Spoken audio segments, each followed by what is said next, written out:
¿Qué tal? ¿Qué tal? ¿Cómo le va? Hoy es el lunes 29 de noviembre, prácticamente. Ya se nos acabó este mes. Le estoy saludando a nombre de todo el equipo que hace posible esta emisión informativa cotidiana de Grupo Fórmula Noticias. A nombre de Carlos Urdiales, nuestro coordinador, contagioso sin duda.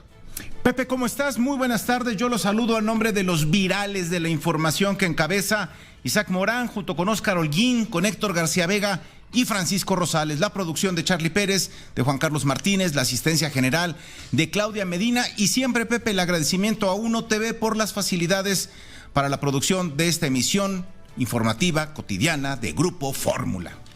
Gracias, Carlos Urdiales. Vamos directamente con la información, ciertamente con lo más viral desde el punto de vista epidemiológico y desde el punto de vista noticioso.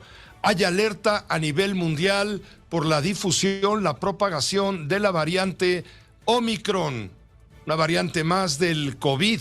Hay motivo de preocupación, pero no de pánico, es lo que dicen algunos expertos y también políticos.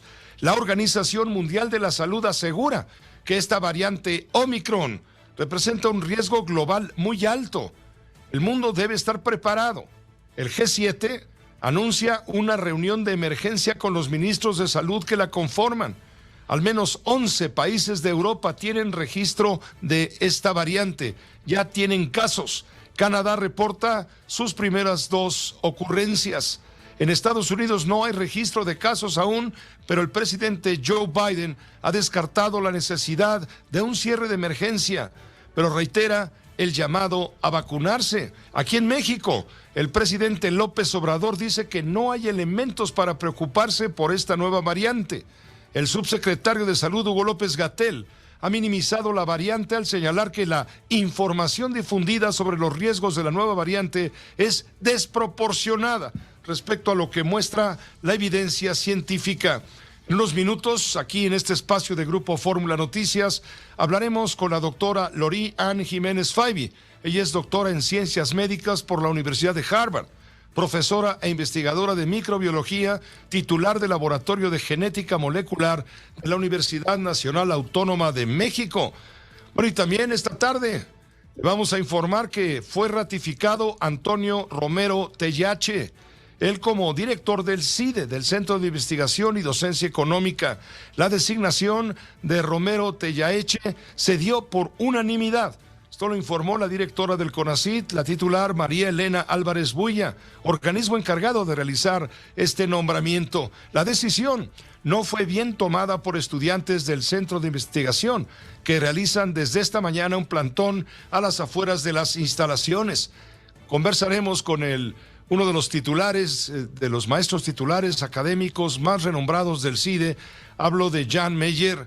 Además, un juez de control de la Ciudad de México ha dictado prisión preventiva justificada en contra de Julio César Serna Chávez. Él es, o fue más bien, coordinador de gabinete en la administración de Miguel Ángel Mancera por presunto enriquecimiento ilícito. El pasado sábado 27 de noviembre, el también exdirector de la Central de Abasto fue detenido por elementos de la Policía de Investigación de la Fiscalía de la Ciudad de México en calles de la colonia Jardines del Pedregal, en Álvaro Obregón. Tras su aseguramiento, fue trasladado al reclusorio norte, donde va a permanecer hasta que se esclarezca su situación jurídica. También continúan las investigaciones de la balacera ocurrida en Guaymas, Sonora, la semana pasada. Hay 11 detenidos tras diversos cateos realizados por elementos de la Fiscalía General de la República y la Marina Armada de México, todos detenidos por su presunta responsabilidad en el ataque al Palacio Municipal del pasado jueves, que cobró 3 vidas. Y diputados adelantan su Navidad. El Comité de Administración de la Cámara avaló un acuerdo para que cada legislador reciba 208,000 pesos previo a las fiestas de fin de año. Se trata de bonos por asistencia legislativa, atención ciudadana y apoyo de fin de año, y apenas llevan desde el mes de septiembre en calidad de legisladores. Y bueno, ya lo sabrá usted, ya están listos los invitados a la semifinal de la Liga de la Patada. Pumas se medirá con Atlas y Tigres lo hará contra el equipo León. Y Lionel Messi hace historia con su 7º máximo galardón como mejor futbolista del el Balón de Oro. Son algunas de las noticias más importantes, de las cuales, por supuesto, tendremos todos y cada uno de los detalles que usted deba conocer. Permítanos una pausa muy breve y regresamos en un momento.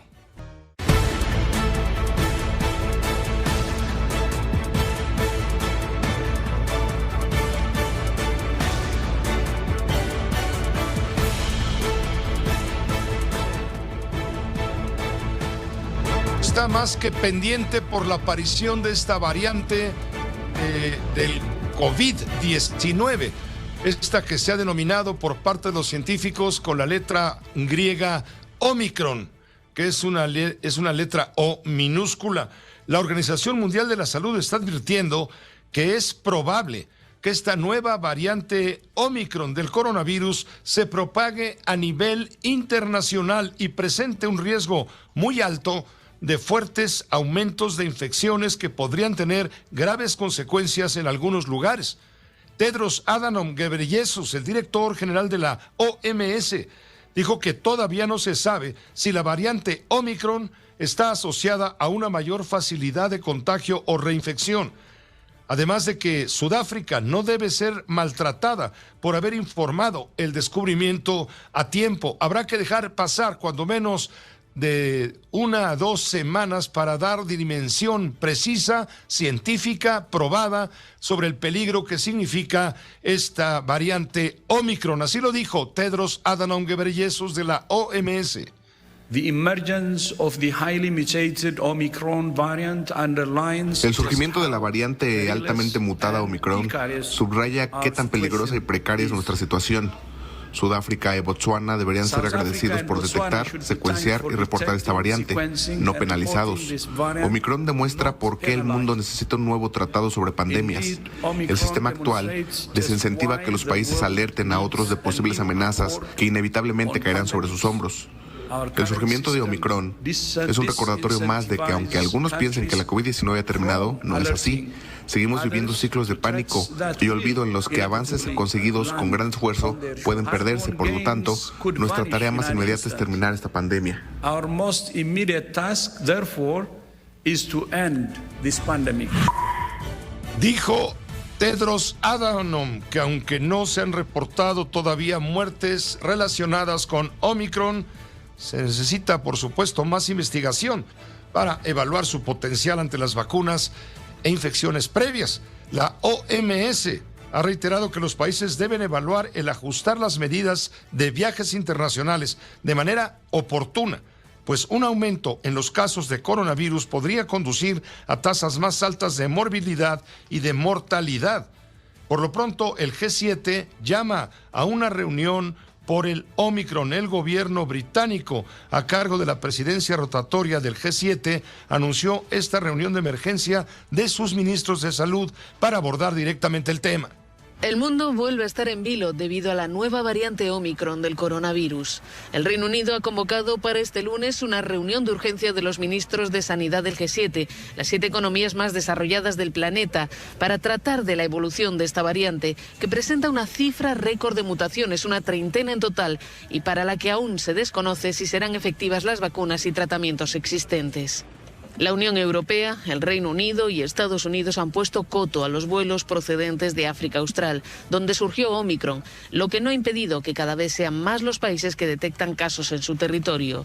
Entre ellos, Canadá, Australia, Dinamarca, Alemania, Italia o Países Bajos, donde ya se han registrado al menos 13 contagios. Pero el mundo, escarmentado por la COVID-19, ha preferido esta vez prevenir que curar. En especial Europa, convertida de nuevo en epicentro de los contagios y con ellos de las restricciones, en un continente hastiado por una pandemia que parece no tener fin. Serán los ministros de Estados Unidos, Canadá, Alemania, Francia, Italia, Japón y Reino Unido quienes se van a reunir para discutir la evolución de la situación relativa a esta nueva variante del virus del COVID-19. Y por lo pronto suman 11 los países en Europa que ya suman 11 los casos presentados en países de Europa. Una vez más, pareciera que el mundo vuelve atrás por el coronavirus. En Ámsterdam, más de 60 pasajeros infectados esperan saber si tienen la nueva variante. Mientras los estudios recién comienzan, la lista de países con contagios aumenta. Alemania ya enfrentaba el peor momento en la ola de infecciones y ahora encontraron pasajeros llegados de Sudáfrica con la variante Omicron, lo que amenaza con sobrecargar aún más el sistema sanitario. Israel ha encendido las alertas tras detectar un caso confirmado de la variante y varios más sospechosos. Por eso cerrará sus fronteras a todos los viajeros extranjeros durante 2 semanas y utilizará tecnología de vigilancia telefónica para seguir el rastro de las personas infectadas. Se trata de las medidas más drásticas anunciadas hasta ahora por un país a raíz de esta nueva variante. Es lo que se está informando con gran preocupación en Europa. ¿Qué dice a todo esto el presidente de los Estados Unidos, quien pide una vez más, insiste una vez más con sus ciudadanos a que se vacunen con un refuerzo ante la presencia de la nueva variante? Armando Guzmán, desde Washington, tiene la información. ¿Qué tal, Pepe? Con mucho gusto de saludarte. Déjame decirte que en Estados Unidos todo el fin de semana ha habido una enorme preocupación acerca de esta nueva variante del coronavirus, esta nueva variante llamada Omicron, porque no sabemos en realidad qué tan rápido se reproduce, qué tan resistente es a las vacunas que hay actualmente y sobre todo si puede ser causa de mayor mortalidad entre quienes la adquieren. Todo esto provocó que el presidente Biden esta mañana hablara acerca de todo esto, diciendo que no hay razón para llenarse de pánico. Lo que sí es que hay razón para investigar cómo combatir a esta nueva cepa. Más temprano que tarde veremos casos de esta variante en Estados Unidos. Primero, esta variante es causa de preocupación, pero no para el pánico.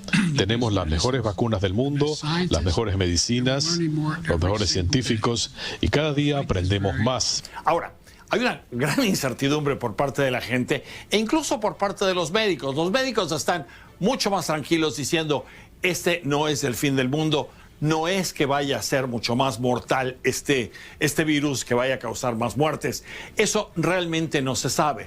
Los médicos sudafricanos con quienes han estado hablando, los médicos estadounidenses, dicen que hasta ahora es el número de muertos o el índice de mortalidad que hay por parte de esta variante Omicron no es mayor al que hemos visto con la variante Delta, ni tampoco con el coronavirus.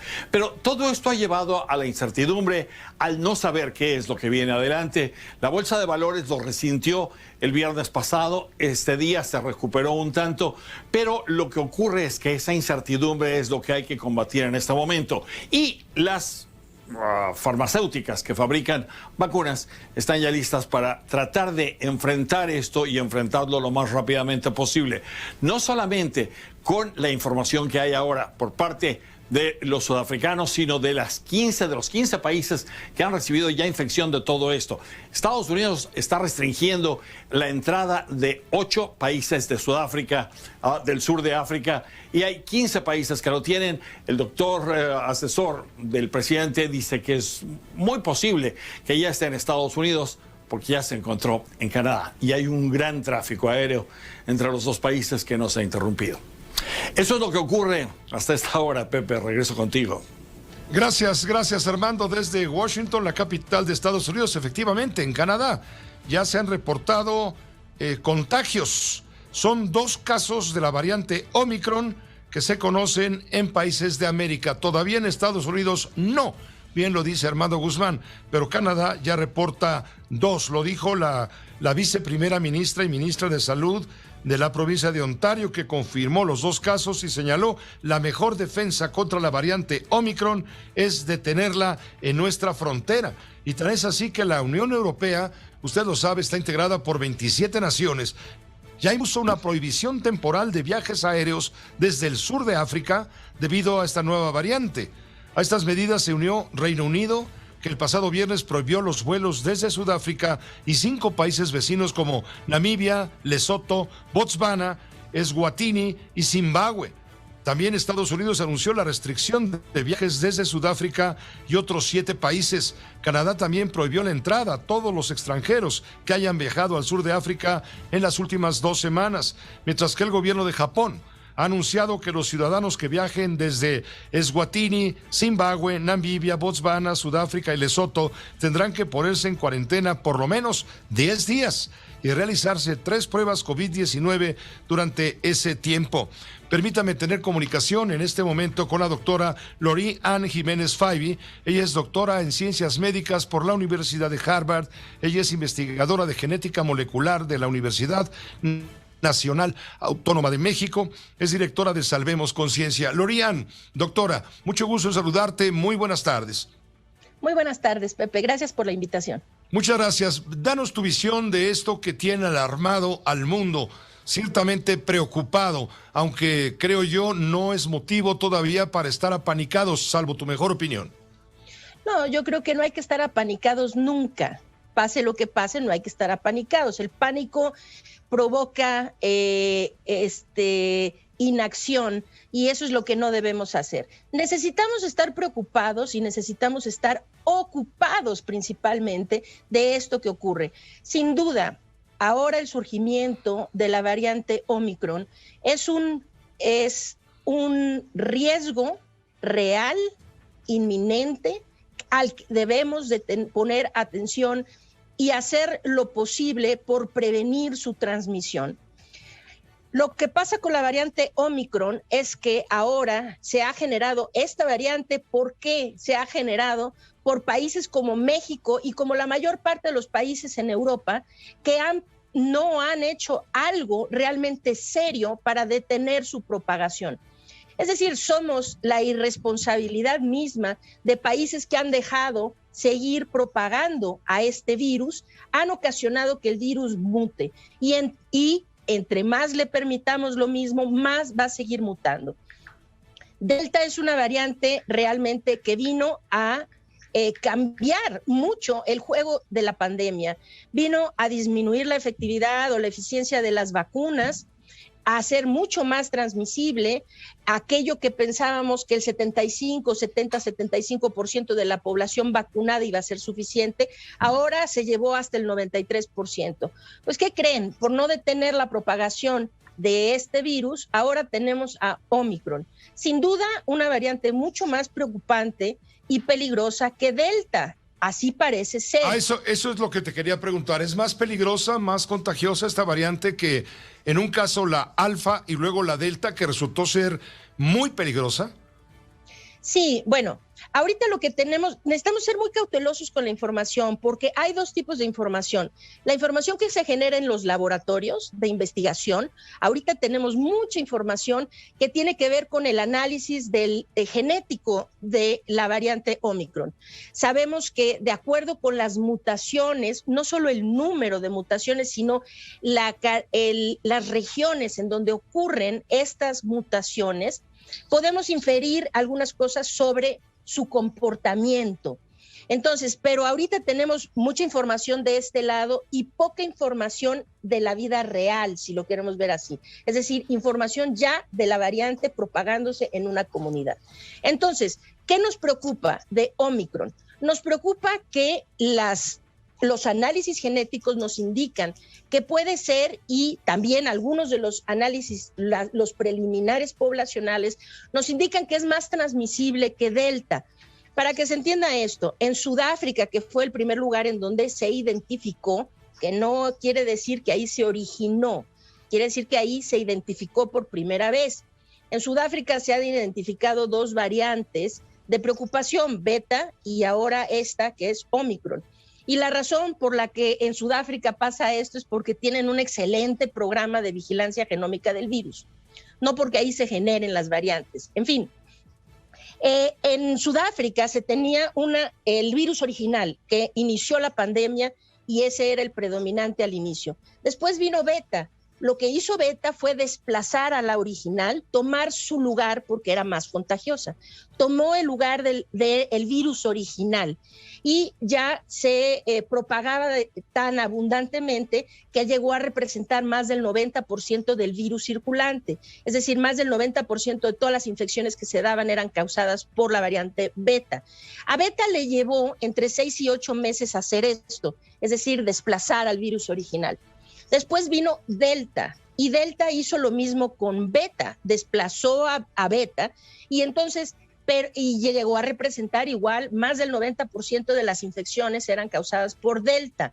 A Delta le llevó entre 4 y 5 meses. La preocupación aquí y la razón por la que la comunidad internacional científica y académica está haciendo estos llamados de alerta al mundo es porque Omicron hizo lo mismo con Delta en la región norte, en la provincia del norte de Sudáfrica, en donde se encuentra Johannesburgo, hizo esto en menos de 2 semanas. Entonces, si ven, Beta era menos contagiosa, Delta más, y ahora Omicron, la evidencia que tenemos inicial es eso, que es mucho más contagiosa. Entonces, con base en los análisis genéticos, ahora lo que se ve, se puede anticipar que si alguna variante de las que hemos visto hasta ahora va a tener un impacto importante en términos de evadir la inmunidad, tanto conferida por la infección previa como la inmunidad que nos confieren las vacunas, es esta variante. Esta variante tiene 32 mutaciones en la proteína de espiga. La proteína de espiga es lo que utiliza, lo que le da el nombre de coronavirus, es decir, es esa proteína que se ve como una espiga alrededor del virus. Esto es lo que el virus utiliza para reconocer el receptor en las células que infecta. Al mutar, y casi todas las vacunas están dirigidas hacia esa proteína de espiga. Ahora, cambiando tanto la proteína de espiga, lo que el riesgo es que esos anticuerpos que generan las vacunas podrían no protegernos contra la infección producida por esta variante. Y en ese caso, ¿qué es lo recomendable, Lori Ann? ¿Qué va a ser lo recomendable en ese caso? ¿Una tercera dosis, una cuarta dosis? ¿O esperar a que los laboratorios produzcan algo que pueda contrarrestar la morbilidad o el peligro, pues, de Omicron? Sí, en ese sentido, Pepe, hay que tener muchísimo cuidado. Ahorita, todo esto que acabo de decir se basa en la información que tenemos de los análisis de las mutaciones del virus, pero no en la vida real. Es decir, necesitamos que esto se transfiera a información real de cómo se comporta el virus ante las diferentes vacunas. Entonces, lo que no tenemos todavía, y hay que ser muy cautelosos en la forma como expresamos esto, es, se tiene el indicio de que este virus puede hacer eso mejor que cualquiera de las otras variantes, pero hay que esperar porque no sabemos hoy la magnitud de esta característica. No sabemos si esto va a impactar solo a un grupo determinado de vacunas o a todas las vacunas, si las va a impactar de una manera en donde van a volverse inservibles, lo cual es altamente improbable, pero qué tanto va a afectar la eficacia de las vacunas. Esto es algo que necesitamos ver sobre la marcha. ¿Cuánto tiempo te gusta? ¿2 semanas? Sí, tal vez entre 2 y 3 semanas podemos tener, no la información completa, pero sí ya suficiente para decir el panorama puede ser realmente catastrófico o es un panorama que sí de alguna manera podemos mitigar. Los laboratorios de Moderna y Pfizer ya están activamente haciendo pruebas al respecto y de hecho están rediseñando sus vacunas para que sean vacunas específicas contra la variante Omicron en caso de que llegara a ser necesario. Tenemos una ventaja muy grande con estas vacunas de RNA mensajero porque es muy fácil hacer los cambios en la secuencia del RNA mensajero que utilizan para generar inmunidad, en donde ahora se adecúen a las nuevas variantes.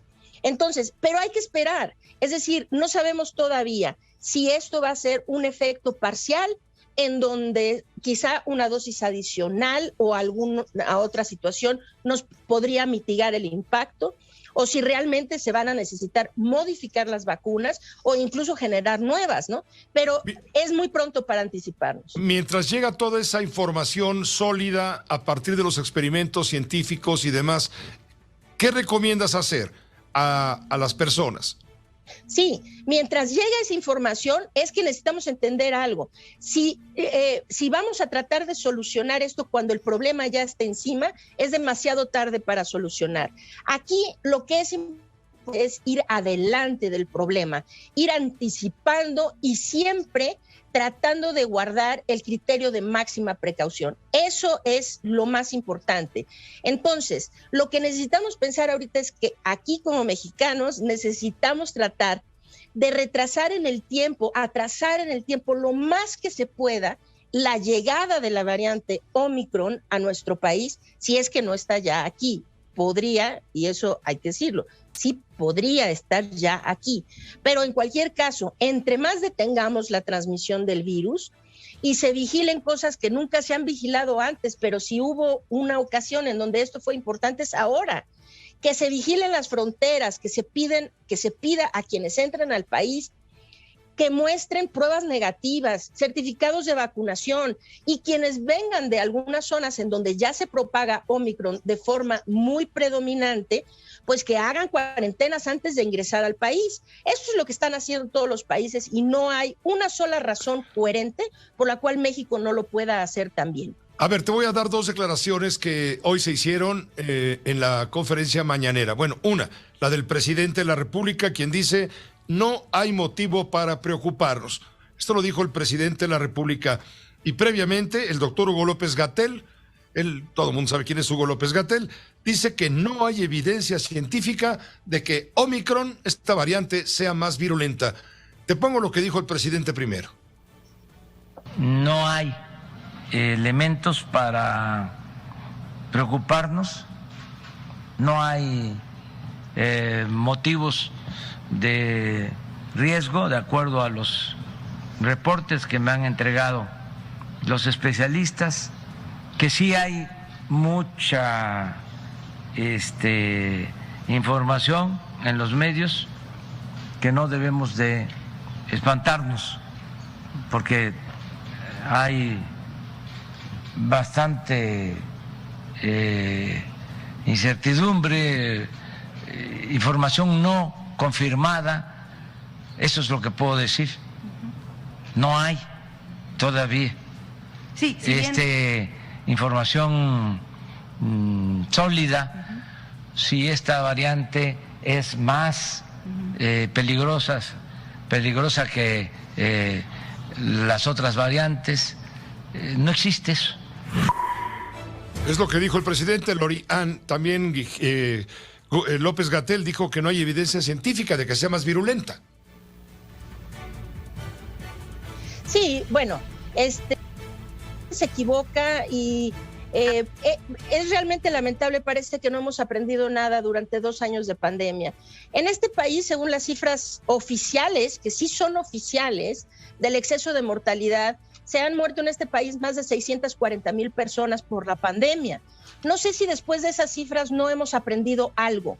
A ver, el presidente dice que no hay razón para preocuparnos. Claro que hay razón para preocuparnos. Desde luego hay razón para preocuparnos. Es decir, si nos vamos a preocupar hasta que el problema se vea reflejado en los enfermos, en las hospitalizaciones y en las muertes, entonces ya nos preocupamos demasiado tarde, porque debemos preocuparnos hoy para evitar esos enfermos, hospitalizaciones y muertes. Y hoy es imperativo que en México tratemos de retrasar en el tiempo lo más que se pueda la propagación de esta variante. ¿Por qué? Porque llegar hoy y propagarse así como lo hizo en Sudáfrica, en 2 semanas tomó el lugar de Delta. Y si realmente es una variante que va de la inmunidad y que puede causar una enfermedad más grave, qué sé yo, si realmente esto es cierto, nos va a agarrar con el 50% de la población vacunada con esquema completo, con los adultos mayores desprotegidos sin terceras dosis, con los profesionales de la salud que fueron los primeros vacunados sin terceras dosis, los maestros que fueron vacunados con CanSino sin refuerzo. Es decir, nos agarra completamente desprotegidos.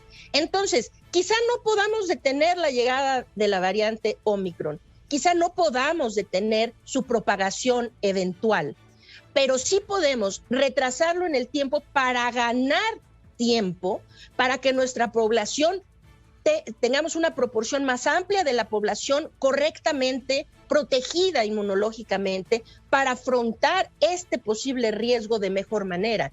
Entonces, si lo que están esperando es nos vamos a preocupar cuando ya estemos contando muertes, entonces nos preocupamos demasiado tarde. Hay que preocuparse hoy, cuando podemos detener la catástrofe o por lo menos tratar de mitigarla.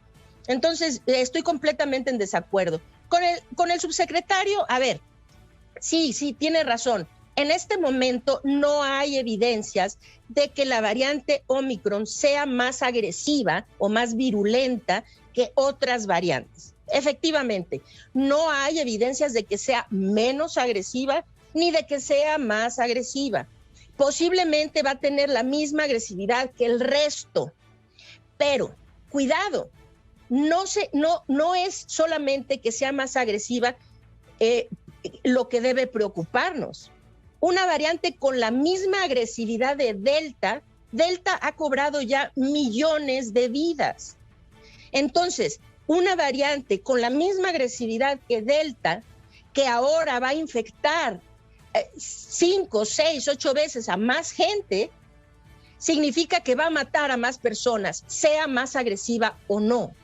Entonces, nos importa, desde luego, ahorita no podemos decir nada sobre su virulencia porque no tenemos datos, hay que esperar, pero no, el hecho de que sea o no más virulenta no es la única característica que nos preocupa. Nos preocupa que sea más transmisible, nos preocupa que vada la inmunidad, todo esto nos preocupa en conjunto y desde luego nos preocupa no estar preparados para recibir lo que potencialmente podría llegar a ser una verdadera catástrofe. Lori Ann, te agradecemos muchísimo el compartir este análisis, esta reflexión con la audiencia que ciertamente está ocupada y preocupada.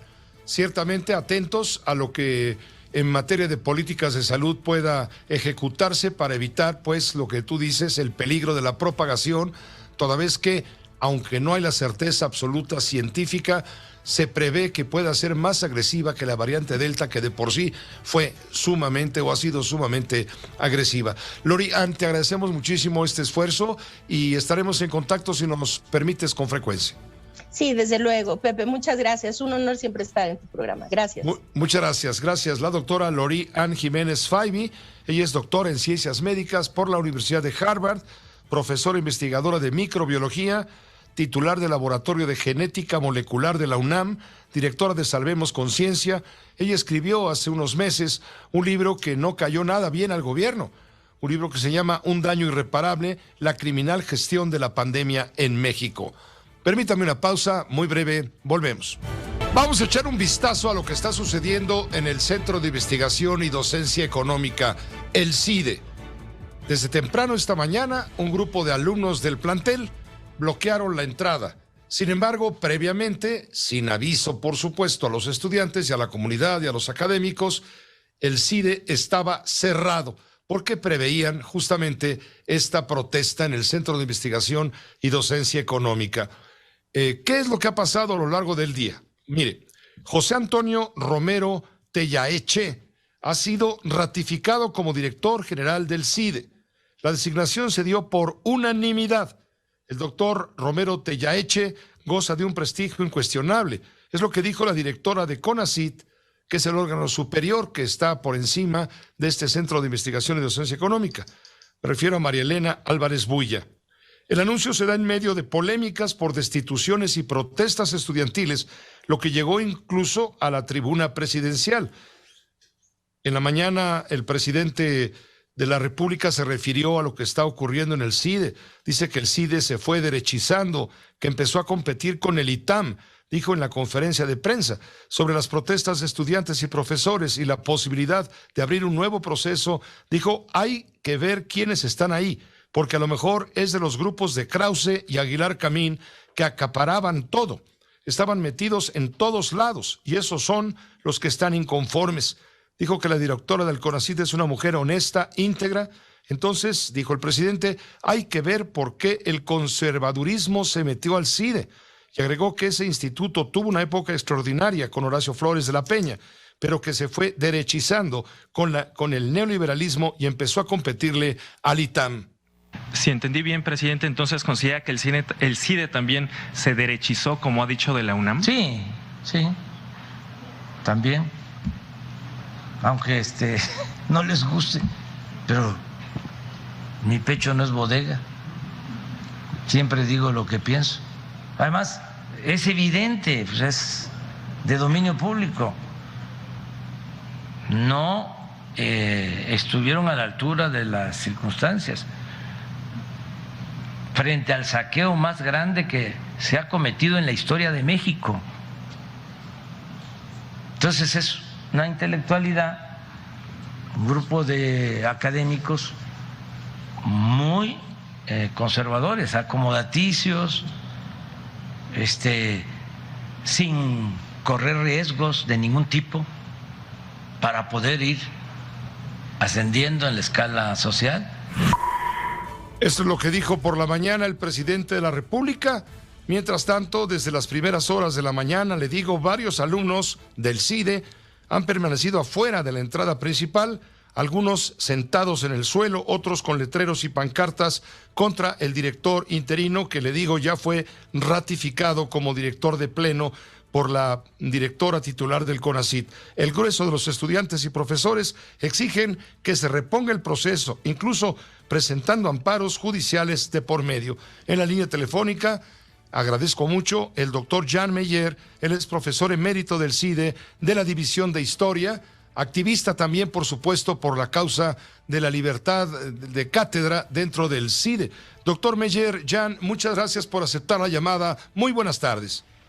Buenas tardes, Pepe. No, muchas gracias a ustedes por interesarse a una pulguita. El CIDE somos 120 profesores, investigadores y 500 estudiantes. Y se armó un conflicto de la manera más inútil del mundo. La comunidad estaba apoyando un candidato de la 4T, militante político, ex diputado, ex alcalde de Azcapotzalco, pero que tiene también el gorro de académico, un hombre joven, respetuoso de la institución, deseoso de apoyarla y de estimularla. Cambios, reformas, las hay todos los días. La vida, mire, el COVID está mutando a cada rato. Porque nos vamos a negar nosotros a cambiar. La comunidad le ofreció al gobierno en bandeja de plata una salida elegante. Vidal y Arenas llenaba todas las condiciones y en pocos días había sido capaz de ganarse la simpatía del CIDE, mientras que el director interino en 4 meses nunca recibió la secretaria del sindicato, que desde el primer día le había pedido una cita. En 4 meses no dialogó con profesores, ni estudiantes, ni trabajadores, y manifestó un despotismo destituyendo a quien se le antojaba destituir, y contradiciéndose y multiplicando mentiras. Y ahí estaba la solución.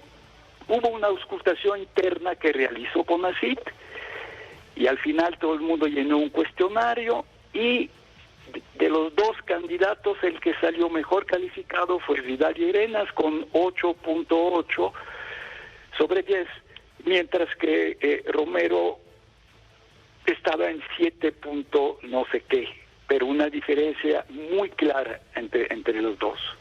Y pues sin embargo se nombró a Romero. Ahora, te debo decir, Pepe, que cuando Romero cayó del cielo como interino a principios de agosto, pues pensamos que iba a ser un interino y que iban a nombrar, y eso le toca al presidente de la República, porque el CIDE, igual que los otros centros públicos de investigación, CPI, el anagrama, son somos paraestatales, no tenemos la autonomía como las universidades, entonces es el presidente de la República quien nombra. Bueno, en ese momento yo tenía, digo yo porque fue una conversación privada, yo tenía un candidato, un excelente economista del CIDE, que en una época había sido candidato contra Sergio López, y en ese momento CONACYT nombró a Sergio López. Y yo le dije, bueno, ya es tu turno. Además, un señor con contacto con el gobierno, buenos contactos. Y me dijo, no hay loco que coma lumbre.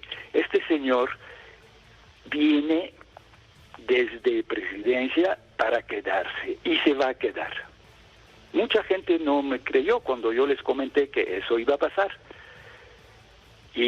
Pero cuando ya en octubre se abrió el largo procedimiento, porque así es y es necesario y eso está bien, de auscultación interna, auscultación externa, y después se reúne la junta directiva y propone un candidato y se propone el nombre final al presidente de la República, que normalmente ratifica, ¿no? Sí. Pero en ese momento yo dije, y no va a haber un candidato interno, porque muchas veces puede haber varios candidatos internos y externos. Hubo dos nada más, dos externos y los dos de la familia política del presidente. Y los colegas me dijeron, oye, aquí no hay kamikaze, va a ganar este señor y luego va a ser muy vengativo, ya lo demostró. Bueno, y así ahora, fue. ¿Cuál es el temor que tiene el actual gobierno? ¿Por qué manda a este personaje a hacerse cargo de esta? No tiene temor, no tiene temor. Lo que pasa es que al más alto nivel de nuestro gobierno no se tolera la menor resistencia. Y como Romero despertó resistencia, pero fue su culpa, porque él agredió inútilmente a las gentes cuando destituyó el joven director de la antena de la descentralización del CIDE en Aguascalientes, cuando después de una manera increíble y totalmente arbitraria, violentamente mandó sus dos, no sé cómo llamarlos, a interrumpir una sesión de la CADI, que es una comisión que dictamina sobre la carrera de los colegas, si se le da la definitividad o se le da un plazo para terminar un trabajo o si se lo corre. Y en ese momento destituyó la secretaria académica acusándola de franca rebeldía cuando ella únicamente aplicaba el reglamento. Y entonces, cuando en la más alta esfera se enteran de que hay una resistencia, se enojan.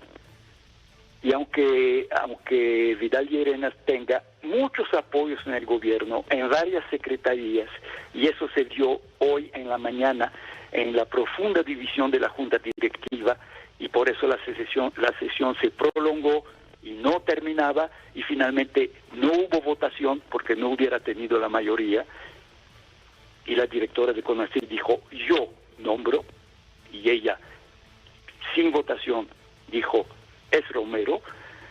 Pero hoy en la mañana el presidente había dado línea en la mañanera.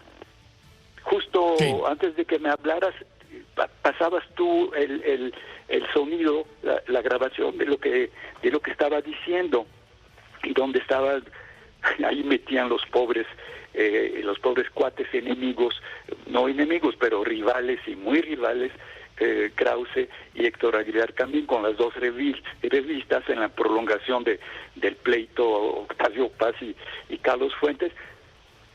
Esos dos, Héctor Aguilar y Enrique Krause, ¿qué tienen que ver con el CIDE? Yo creo que jamás han visitado el CIDE, ni saben lo que es.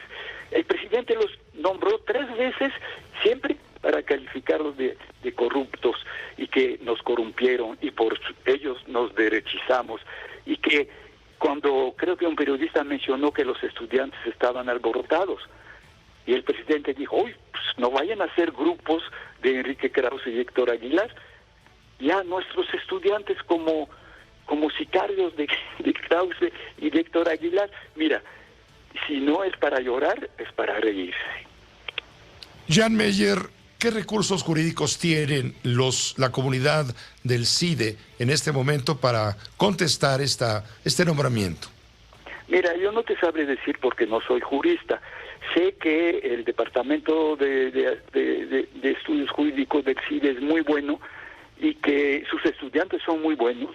Y yo no sé de derecho, pero he leído su pliego petitorio, he leído, unos 20 estudiantes presentaron 2 recursos de amparo y parece que un juez ya los recibió. No ha contestado, ¿verdad? Pero ya los recibió. Sí. No sé qué va a pasar. Yo creo que sí va a haber muchos amparos que finalmente no cambiarán nada, pero va a hacer ruido, porque asuntos de justicia en México siempre hace ruido y como ha habido a diversos niveles, hay motivos muy serios, conflicto de intereses en un momento dado, a favor de Romero. ¿Qué es lo que quiere entonces el gobierno de la Cuarta Transformación? ¿Un centro académico que esté orientado en función de apoyo irrestricto a las políticas de la Cuarta Transformación y no del pensamiento crítico y liberal? Bueno, evidentemente no aceptan pensamiento crítico. El CIDE ha estado en la batalla de defensa de los fideicomisos, que es una cosa que realmente le purgó al gobierno, y de todo modo hizo lo que quiso, desaparecieron los fideicomisos, no sabemos dónde ha ido el dinero, pero eso es otra historia.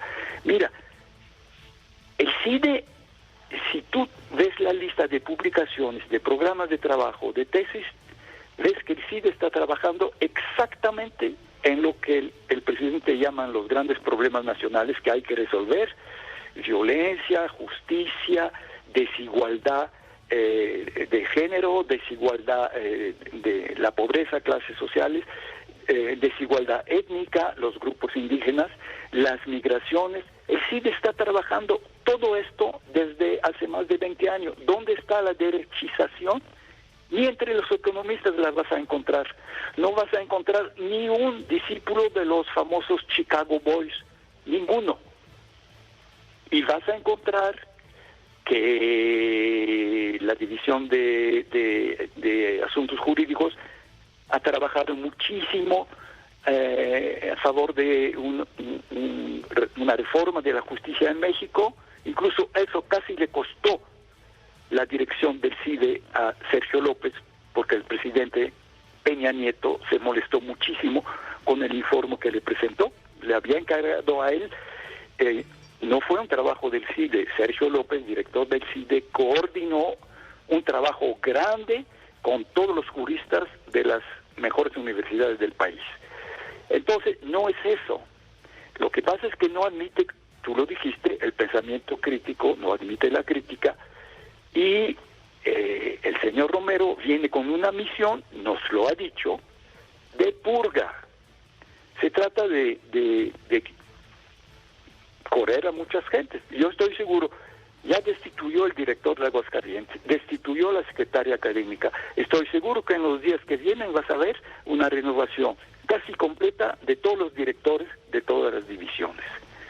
Y luego, poco a poco, van a correr gente, van a despedir gente, y va a llegar un momento en que los jóvenes se van a asustar y van a decir: yo no tengo por venir en esa institución.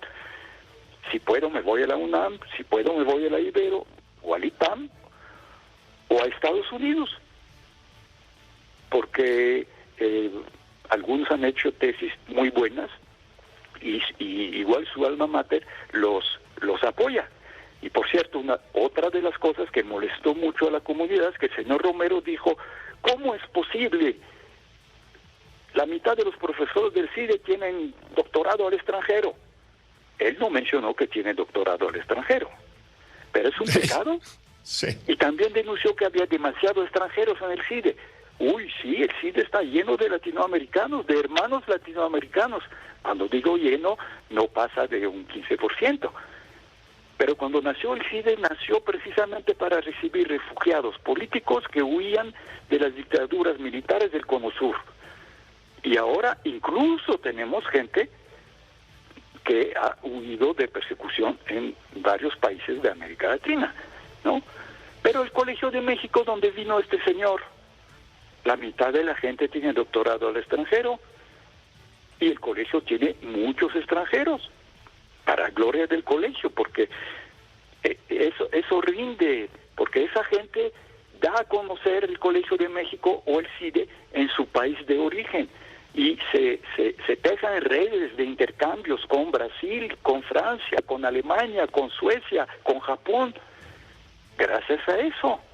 Pues eso va a ser historia, según parece Jean Meyer. El CIDE estaba trabajando con China, está trabajando con los países árabes, con Arabia Saudita. No hay una, ¿cómo llamar eso? Que el CIDE es Estados Unidos, que el CIDE es el gran capital, que el CIDE es la corrupción. Eso es mentira. Pues muchas gracias, Jean Meyer.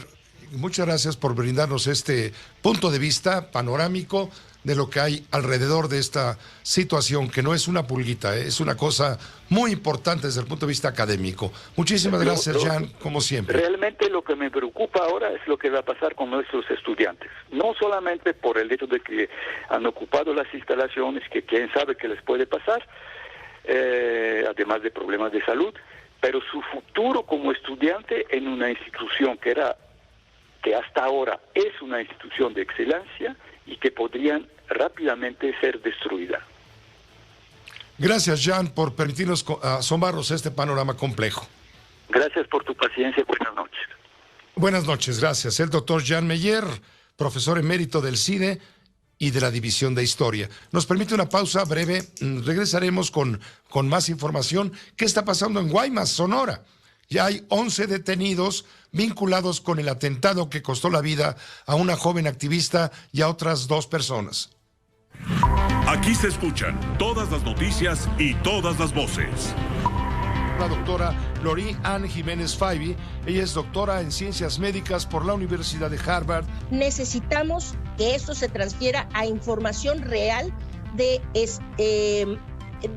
cómo se comporta el virus ante las diferentes vacunas. Entonces, lo que no tenemos todavía, y hay que ser muy cautelosos en la forma como expresamos esto, es, se tiene el indicio de que este virus puede hacer eso mejor que cualquiera de las otras variantes, pero hay que esperar porque no sabemos hoy la magnitud de esta característica. No sabemos si esto va a impactar solo a un grupo determinado de vacunas o a todas las vacunas. Informa usted que ya van 11 detenidos por las investigaciones del ataque armado ocurrido en Guaymas, Sonora, la semana pasada. El delegado en Sonora de la Fiscalía General de la República, Francisco Sergio Méndez, dijo que durante las investigaciones ejecutadas para dar con los responsables del ataque armado del jueves, se efectuaron cateos en donde se detuvo a 11 personas por posesión de droga, las cuales están siendo interrogadas. Michelle Rivera, ella se encuentra allá en Sonora, tiene la información más directa, más próxima. Michelle, ¿cómo estás? Muy buenas tardes, gusto en saludarte. Igualmente, Pepe, qué gusto saludarte, muy buenas tardes. Tal como lo mencionas, en rueda de prensa en conjunto, la Fiscalía General del Estado, la Secretaría de Seguridad Pública y también la Fiscalía General de la República, Delegación Sonora, dieron a conocer que derivado de la realización de 11 cateos en donde se decomisó droga, se han detenido a 11 personas en la investigación del atentado por los hechos ocurridos en Guaymas y que cobran la vida a 3 personas y en donde resultaron lesionadas también 2 personas más. La Secretaría de Seguridad Pública, Pepe, María Dolores del Río, encabezó la rueda de prensa en donde se dieron a conocer avances en la investigación y los acuerdos que se han llevado a cabo tras realizarse la mesa de seguridad en el puerto, en donde reforzaron con elementos de la Marina, la Guardia Nacional, la Sedena y Policía Estatal el área. Además, se extendieron al Valle de Empalme también una zona roja, foco rojo con violencia, a fin de que permanezcan en el lugar hasta que concluya la investigación y se regrese la tranquilidad a los guaymenses. Al fin, el gobernador prometió que habría sesión permanente hasta que se esclarecieran estos casos. Dijo que la seguridad se extendió a estas zonas donde se realizaron los 11 cateos, teniendo como resultado estas detenciones de personas supuestamente en posesión de droga, quienes están siendo interrogados, además del aseguramiento de 4 vehículos. La fiscal del Estado, Claudia Indira Contreras, informó que la agresión tuvo lugar en Palacio Municipal de Guaymas el pasado 25 de noviembre, eso de las 6 de la tarde, en donde se encontraba este colectivo de jovencitas. Es decir, ahí mismo detallaron paso por paso y con hora exacta de los hechos. No revelaron, si habían videos, y vaya que hay cámaras en Palacio Municipal, o si presentarían los videos al público que fueron tomados por Palacio Municipal para ver desde que ocurrieron los hechos hasta el momento en que llegan las autoridades o se hacen los levantamientos periciales. Y también se habló de detalles muy interesantes. Por ejemplo, que el autor material de ese atentado, que terminó además muerto en ese atentado, se dedicaba a limpiar vidrios recientemente y que fue él reclutado por el crimen organizado de la zona para encargarse de este tipo de asuntos. También se habló y lo confirmaron por parte de la Fiscalía que era muy poca la cantidad de droga que se decomisó en estos 11 cateos, pero que a final de cuentas tenían que hacer este movimiento para interrogar a estas personas que tienen una posible participación. Poco a poco van saliendo los detalles, no hay mucha información sobre la investigación de lo que ocurrió. Los funerales, ya se llevaron a cabo, tanto de la escolta de la alcaldesa así como de la joven integrante de este colectivo. Y las mujeres están esperando, están dando un plazo de unos días al gobierno del Estado, las colectivas feministas, para que den respuesta a esta investigación. Hoy anunciaron que habrá revolución frente a Palacio de Gobierno. Sí, han anunciado que si no hay respuesta desde el punto de vista de la justicia, van a quemar el Palacio Municipal de Guaymas en protesta por la muerte del activista Lucero Marisol, de 18 años de edad, por más que las autoridades se han encargado de insistir en que no fue un ataque a miembros del colectivo feminista, sino que ella murió por accidente en la confusión derivada de la balacera perpetrada o iniciada originalmente por este hombre de 49 años al que te referiste, que al parecer era un adicto, reclutado, manipulado por los grupos criminales, pero había más. ¿Te acuerdas que el gobernador nos dijo el viernes que por lo menos fueron 5 los que estaban ahí operando esta situación, que iban en contra del comisionado de la Policía de Seguridad allí en el municipio de Guaymas? Y sí, hay irritación, hay desesperación, hay contrariedad por parte de los colectivos feministas, quienes están exigiendo lo que tú dices, justicia por la muerte de Lucero Marisol. Y aquí se subraya, ¿no?, lo que dijo el secretario de la Marina Armada cuando señaló que Marisol había sido un daño colateral. Esto le costó muy caro en redes sociales. Michelle, pues seguimos pendientes de cómo avanza esta indagatoria que ha conmovido no solamente a Guaymas. Así es, Pepe, tal como mencionaste, son los detalles justos y claros de lo que está ocurriendo en dimensión de lo que después de los atentados de este jueves se llevaron a cabo ayer algunas manifestaciones muy pacíficas frente a Palacio de Gobierno en Hermosillo, es decir, donde trabaja el gobernador Alfonso Durazo, también en palacios municipales de distintos ayuntamientos, con la misma exigencia, esperando a las autoridades que den un poco más de respuesta sobre eso. Y hay que recalcar lo que bien mencionas, el gobernador en esta entrevista dio muchos detalles, sobre todo de los que son los presuntos culpables de este atentado, les puso nombre, Pepe, y la gente pues también lo ha mencionado en redes sociales, es muy palpable. Entonces están plenamente identificados. Creo que las autoridades ya saben qué es lo que tienen que hacer en esa zona para no solamente esclarecer el caso, sino también erradicar la violencia que se vive constantemente en el Valle de Guaymas y en el Valle de Empalme. Michelle Rivera, ¿qué tanto se ha podido confirmar lo que se rumoró con insistencia horas previas de que este grupo criminal que atentó contra, ya se supo, el comisario de seguridad, está vinculado con Rafael Caro Quintero? Esa es una información que surgió de los propios integrantes de la CEMAR, del Ejército Mexicano, que están en las indagatorias, lo han platicado directamente con algunos colegas corresponsales nacionales, también quienes se han dado cita en el puerto de Guaymas, y tiene mucho sentido porque el gobernador lo generalizó, pero si nos vamos más a los detalles, estamos hablando prácticamente de estos personajes, Pepe, que regresaron hace poco a Sonora y que están en la disputa de las plazas y que pues han irrumpido no solamente en el sur de Sonora, Sonora. También se ve su presencia en el norte de la entidad. Hemos en infinidad de veces hecho el reporte contigo, Pepe, muy puntual sobre lo que ocurre en Sonoita, Caborca, que es justamente donde está la zona de trasiego de droga rumbo a Estados Unidos, y es ahí donde comienza la disputa de territorio entre los cárteles aquí en el estado de Sonora, con un grupo local y un grupo prácticamente con una influencia foránea, y son los que están sembrando el terror en la comunidad y, como bien lo dijeron a nivel federal los funcionarios, provocando este daño colateral donde muchos inocentes lamentablemente están perdiendo la vida en Sonora. Muchas gracias. Gracias, Michelle Rivera, por la información. Muy buenas noches. Al contrario, Pepe, gracias por la oportunidad. Muy buenas noches a todos. Buenas noches, gracias. Y vamos con Ricardo Castillo hasta Acapulco. Mataron a un hombre en Puerto Marqués. Ricardo, ¿cómo te va? Muy buenas noches. Buenas noches, Pepe. Efectivamente, un hombre fue asesinado a balazos y otro más resultó herido en plena playa Majagua de la bahía de Puerto Marqués, aquí en Acapulco, Pepe. El hecho se reportó aproximadamente a las 2 de la tarde en la franja de arena, en plena franja de arena, Pepe, junto a la zona de los restaurantes de pescados y mariscos. El crimen fue de película, Pepe. De acuerdo con testigos, hombres armados llegaron en una lancha desde el mar y dispararon contra la víctima, quien corrió a esconderse en uno de los restaurantes.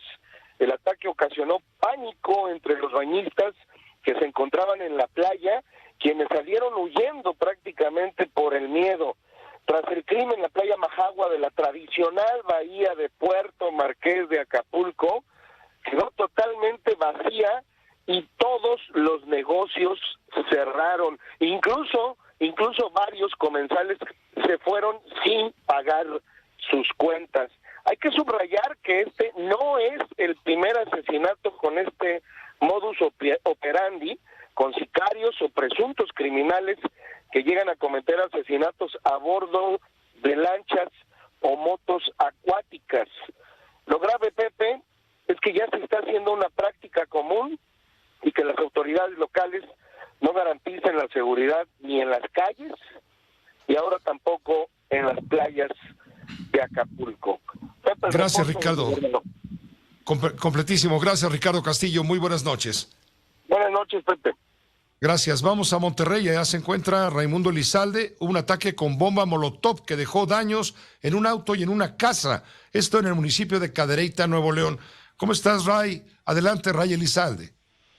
Y buenas noches, Pepe, te agradezco este momento y bueno, te informo, un ataque con una bomba molotov dejó daños en un auto y una casa en el municipio de Cadereyta, Jiménez. La violencia no cesa en Nuevo León. Una explosión alarmó a vecinos de la calle Orquídea en la colonia Valle de los Encinos. Es cuando ven los vecinos este fuego saliendo de una casa, llaman a las autoridades.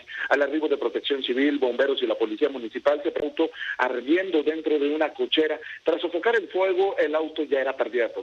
Afortunadamente, las personas que estaban al interior de este domicilio no resultaron lesionadas. Según testigos, fueron 2 jóvenes en una motocicleta quienes lanzaron este artefacto explosivo. Luego huyeron a toda marcha. En ese mismo sector, Pepe, durante la semana pasada se realizó un cateo en relación a la venta de droga al menudeo, así que no se descarta que sea una situación ligada a este crimen. Así que bueno, vamos a estar al pendiente. Lamentablemente iniciamos mal la semana en Nuevo León con temas de inseguridad. Gracias por la información, Ray. Buenas noches. Muy buenas noches. Gracias. Tenemos contacto en este momento con mi compañero Javier Giles. 214 homicidios ocurrieron este fin de semana por demás rojo. Javier, tú tienes la estadística. Adelante. ¿Qué tal, Pepe? Así es, pues este fin de semana último de noviembre no se diferencia de otros en donde ya son por arriba de los 200 los homicidios que se cometen en diferentes partes de la República Mexicana. Desde el pasado viernes y hasta ayer domingo, 214 personas fueron asesinadas en diferentes puntos de la República Mexicana. El Estado de México es el que encabezó la lista con 31 también homicidios dolosos, como lo llama la autoridad, seguido de Guanajuato, 25, 19 personas fueron asesinadas aquí en la Ciudad de México entre el viernes y el domingo, 15 en Chihuahua, 14 en Michoacán. En Zacatecas, 9 personas fueron abatidas. Zacatecas, que ha llamado la atención en los últimos días, pues dicen las autoridades por esta pelea que tienen los cárteles de la droga por disputarse estos territorios. En esta ocasión, 214 personas fueron asesinadas. Es el reporte que tenemos, Pepe. Completo. Gracias, Javier Giles. Que te vaya bien. Buenas noches. Buenas noches. Gracias. Ha circulado información de que a un mes de emitir la recomendación para reabrir la investigación del asesinato de Luis Donaldo Colosio, quien fuera candidato del PRI a la presidencia de la República, la Comisión Nacional de los Derechos Humanos reveló documentos en donde se acreditaría la tortura a que fue sometido Mario Aburto Martínez, sentenciado por el homicidio ocurrido en Tijuana en 1994. La recomendación fue iniciada por una solicitud de traslado de Aburto del penal federal ubicado en Ocampo, Guanajuato, al penal estatal del Hongo en Tijuana, a fin de estar más cerca de sus familiares, quienes viven en Estados Unidos en calidad de refugiados. Entre los documentos presentados está la transcripción de un interrogatorio realizado el día de la detención de Aburto, el 23 de marzo de 1994. Incluye los partes médicos del día de la detención de Aburto, la queja interpuesta ante la CNDH por el abogado de la familia de Aburto en marzo de 96 por tortura, así como el interrogatorio que personal del organismo le hizo el 12 de abril de 1994, en el que describía la tortura a que fue sometido en Tijuana e insiste en su inocencia. Y también le informo que fue dictada prisión preventiva a Julio Serna Chávez, quien fue jefe del gabinete de Miguel Ángel Mancera cuando Miguel Ángel Mancera gobernaba la Ciudad de México. Un juez de control aquí en la capital del país dictó esta prisión preventiva justificada por riesgo de fuga contra Julio César Serna Chávez. Fue detenido el sábado en calles del Pedregal de San Ángel, delegación Álvaro Obregón. La Fiscalía para la Investigación de Delitos Cometidos por Servidores Públicos de la Fiscalía de la Ciudad formuló la imputación en su contra por el delito de enriquecimiento ilícito. Serna Chávez, Julio Serna Chávez, es considerado uno de los cercanos al ex jefe de gobierno de la Ciudad de México, al senador Miguel Ángel Mancera, quien, por cierto, fue entrevistado en el Senado de la República para que opinara acerca de las detenciones en contra de colaboradores, y dice Mancera: hay tintes político-electorales detrás de estas acciones judiciales. Y yo siempre he reiterado que espero o esperaría que no hubiese visos políticos, pero irremediablemente son los tintes que se toman en esta clase de asuntos. Así llevamos 4 años casi, y obviamente la escena política está presente y vienen más elecciones, y esto no va a cesar. Es lo que dice Miguel Ángel Mancera. Una pausa muy breve, volvemos. Aquí se escuchan todas las noticias y todas las voces. El doctor Jan Meyer, él es profesor emérito del CIDE. Cuando en la más alta esfera se enteran de que hay una resistencia, se enojan. Y aunque Vidal Llerena tenga muchos apoyos en el gobierno, en varias secretarías, y eso se dio hoy en la mañana en la profunda división de la Junta Directiva, y por eso la sesión se prolongó y no terminaba, y finalmente no hubo votación porque no hubiera tenido la mayoría, y la directora de CONACYT dijo: yo nombro, y ella, sin votación, dijo: es Romero.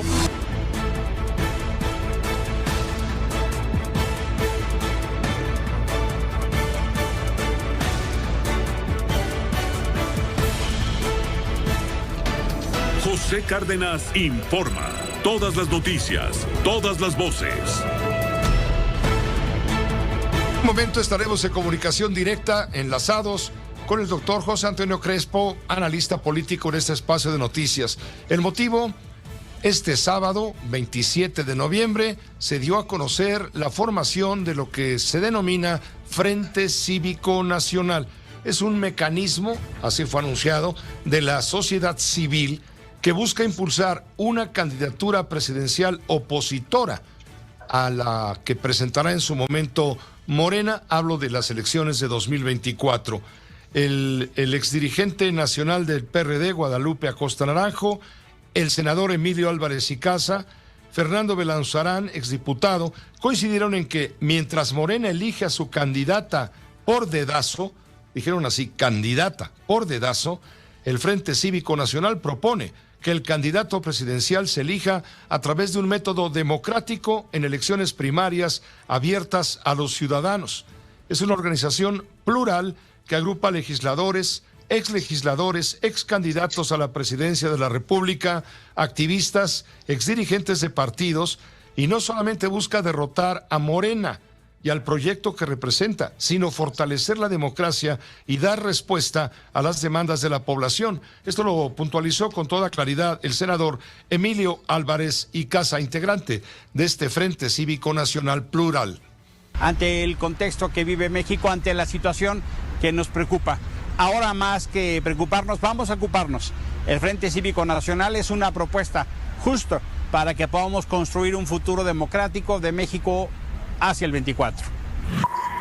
Dijo Álvarez y Casa, urge enarbolar las causas ciudadanas que hoy han sido abandonadas por la actual administración López Obradorista, como son organizaciones campesinas, indígenas, víctimas de la violencia, niños con cáncer, universitarios, entre otros. También construir un programa desde la propia sociedad civil que sea una alternativa a lo que vive el país. Y 3, se busca construir un método para la elección de una candidatura opositora de unidad mediante unas elecciones primarias. Vale la pena entrar directamente con José Antonio Crespo, no sin antes mencionar lo que dijo por la mañana respecto a este anuncio del Frente Cívico Nacional, lo que dijo en Palacio Nacional el presidente Andrés Manuel López Obrador. Estos grupos conservadores pues no le tienen fe al pueblo, no le tienen amor al pueblo, no respetan al pueblo. Son grupos siempre de élite, minoritarios. Entonces, pues por eso, como no le tienen respeto al pueblo, piensan que el pueblo es tonto, pues por eso no avanzan, porque son demasiados exquisitos, fifís, conservadores, tienen una mentalidad muy retrógrada, desprecian al pueblo. Entonces por eso no avanza. Yo ni debería de estarles dando consejos.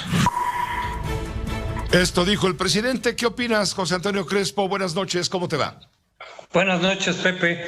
Pues bueno, era esperable que dijera eso el presidente, siempre lo dice con este tipo de grupos, pero este grupo sí tiene una peculiaridad que tú ya señalaste. No es un grupo más de políticos o expolíticos o aspirantes a políticos, sino que pretende ser mucho más amplio, con diferentes sectores, organizados o no. La idea eventualmente es de que ciudadanos se involucren, se inscriban y digan yo soy parte de ese frente como ciudadano, más allá de que pertenezca a alguna organización o no, para empujar justamente una especie de tercera vía. No se trata de regresar a lo que ya hubo y que ya nos decepcionó la mayoría de mexicanos con el PRI y el PAN, el neoliberalismo tradicional. Tampoco se trata de seguir, evidentemente, con lo que hay ahorita con Morena, porque a muchos no nos convence. Somos muchos los ciudadanos que no queremos que siga el país por esa vía. Entonces, estos grupos van a hablar y van a proponer una plataforma distinta, sí de cambio, pero distinta a la de López Obrador, una especie de centro-izquierda socialdemócrata con elementos liberales de centro-derecha y, por supuesto, a diferencia de lo que dice el presidente, tratando de incorporar al máximo a la ciudadanía o al pueblo, incluyendo, esta es digamos la peculiaridad, en la selección del candidato. Aquí este grupo no se va a formar como partido, no va a aspirar a llegar al poder. Lo que quiere hacer, según he platicado con varios de ellos, es convencer a los partidos existentes a formar una coalición, pero no solo una coalición legislativa como la que se dio este año, sino una coalición de gobierno, que podría parecerse a la del 2018, pero con otra estrategia, para no atorarse con el nombramiento del candidato de esa coalición que se esperaría que todos los partidos se sumaran.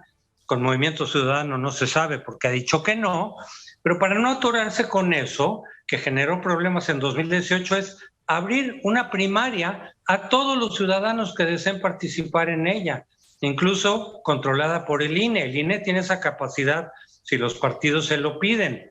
Entonces, pongamos que hay 6, 7, 8 candidatos que cumplen con ciertos requisitos, algunos propuestos por partidos o no, simplemente que cumplan requisitos básicos. Se presentan a la primaria y los ciudadanos que quieran votan, participan, y quien quede en primer lugar, ese va a ser el candidato.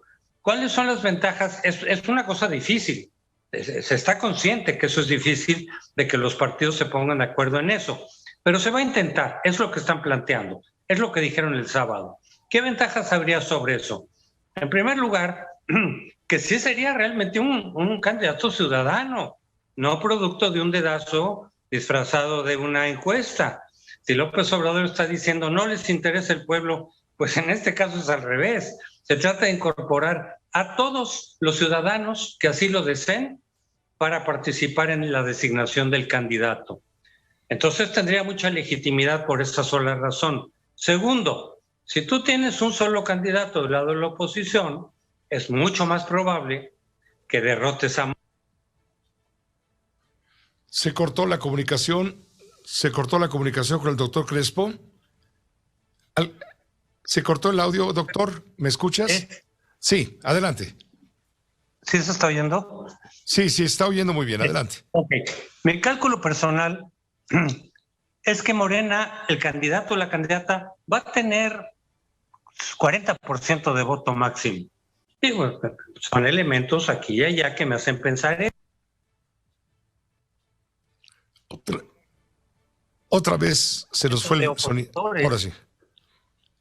Ganarle, pero si se dispersa en varias candidaturas, entonces va a ganar Morena otra vez. Si todo eso se congrega en un solo candidato, emergido de la sociedad civil, con esa legitimidad, pues hay una gran probabilidad de triunfo para la oposición.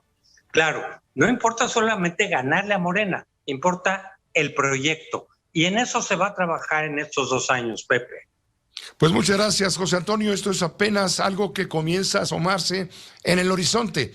Veamos cuál es la voluntad real de constituirlo y si la sociedad responde a este llamado, porque ciertamente la sociedad también, que se opone al gobierno de la Cuarta Transformación, está ciertamente confundida. Cuando tienes una alianza legislativa, la de Va por México, cuando tienes una representación civil de ese Va por México que se titula Sí por México, y ahora surge este Frente Cívico Nacional.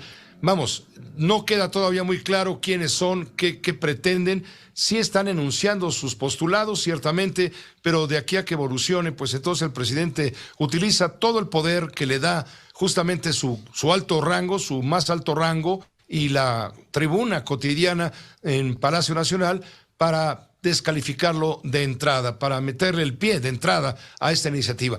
Mucho que observar. Tendremos, pues, como tarea los que nos dedicamos a informar con objetividad e independencia. Que te vaya muy bien, José Antonio Crespo. Muy buenas noches. Igual, Pepe, buenas noches. Hasta luego. Gracias. Hasta luego. Vamos a una pausa breve. Volvemos.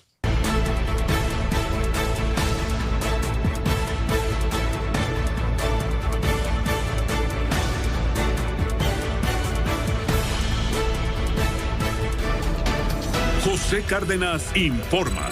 Todas las noticias, todas las voces. Vamos a enlazarnos en este momento con mi compañero Rafael Cardona. Vamos con su cristalazo a echar un vistazo al tema que nos preocupa y nos ocupa. Me refiero a la variante Omicron. Rafael, ¿cómo te va? Buenas noches. Saludarte, muy buenas noches. Pues mira, Pepe, en este mundo parece ser que lo único mutante es la variedad del virus, del coronavirus, que ha tenido muchos cambios y muchas transformaciones en su estructura molecular durante la evolución de esta pandemia. Y por desgracia, mientras el virus cambia, las autoridades mexicanas encargadas de la salud pública no cambian. Y eso nos permite augurar, Pepe, que nos esperan tiempos difíciles con el Omicron. ¿Y por qué creo yo que la burocracia sanitaria persistirá en sus errores? Pues porque los errores de la burocracia han sido sus triunfos. Mientras la burocracia se equivoca y el presidente de la República los consagra como científicos y grandes servidores de la patria, pues la realidad nos ha puesto en una circunstancia sumamente difícil de la que no nos vamos a zafar, Pepe. Tenemos la marca mundial en personal sanitario afectado o muerto por la pandemia. Tenemos una letalidad por encima de países más poblados que el nuestro. Tenemos mentiras sobre la fabricación de respiradores y la producción de vacunas. Tenemos una baja vacunación comparada con los que ya han vacunado a sus habitantes de manera completa con 2 o más dosis, incluyendo menores de edad. Tenemos una glorificación de la convivencia irresponsable, como se demuestra en lo que va a pasar pasado mañana en el Zócalo, donde el presidente convoca a que lo vayan a aplaudir y a felicitar por su 3er año de gobierno. Y tenemos una contumacia plena ante los resultados negativos. El señor López-Gatell, que no puede perder una oportunidad de equivocarse, ya salió muy orondo a decir que todo esto es una exageración, mientras el mundo civilizado, y las naciones cultas y las naciones que tienen ciencia y desarrollo, comienzan a cerrar sus fronteras y hay reuniones de emergencia del Grupo de los 7. ¿Pero qué es el Grupo de los 7 junto a la Cuarta Transformación? Pues no es nada, son reaccionarios, clasistas y racistas. Son conservadores, nosotros no, nosotros somos revolucionarios y transformadores. Bueno, todos menos los que ya se murieron. Gracias, Rafael. Gracias, Pepe, buenas noches. Gracias, buenas noches, Rafael Cardona, su cristalazo. Una pausa breve, volvemos.